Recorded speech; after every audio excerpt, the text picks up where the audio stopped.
Hello racing fans, this is Mike Schutte, co-founder of Horse Racing Nation and author of our annual Kentucky Derby Super Screener. In the next couple of days we'll be taking a look at some of the top Derby contenders in a series of 2-minute videos. Today we profile Uncle Mo. Now, there's no denying that among this rather weak or at best late blooming 3-year-old crop, Uncle Mo sits among the top seeds. We know he's a top flight horse, but is he at his absolute best right now to produce the race of a lifetime, much like he did in the Breeders' Cup Juvenile, to take this Kentucky Derby? All signs and data, unfortunately, are pointing to probably not. Now, let's take a look and we'll break it down. Number one, post that Breeders' Cup Juvenile race, he was on the shelf for an unusually long stretch, so certainly foundation has to be a concern. Then he comes back, makes his first appearance against really nothing in a one-turn, 1-mile timely rider race.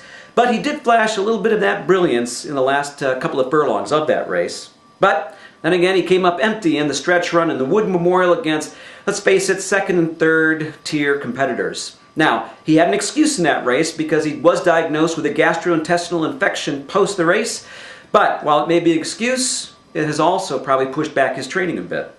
Now, he has a forwardly placed running style and will have plenty of company early in the Derby. On top of it, that's just not really a running style that wins a lot of Kentucky Derbies.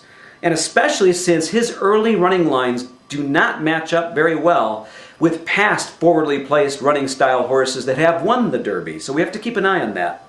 Lastly, the Derby distance does remain a bit of a question mark, especially if he's not 100% healthy and if he does step into a bit of a hot pace here come Derby time. So for owner Mike Ripoli's sake, I hope Uncle Mo proves us wrong. We need about 100 other Mike Ripolis in this industry.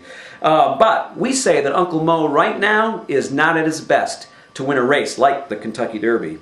So this horse, though, is just too talented, just too good not to be heard from later in the year, but not here on May 7th.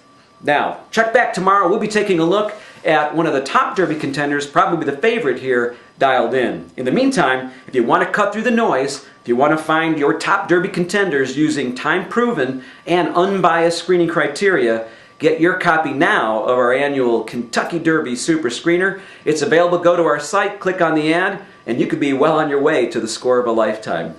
Until tomorrow, and for Horse Racing Nation, this is Mike Schutte bidding you to go fast and win.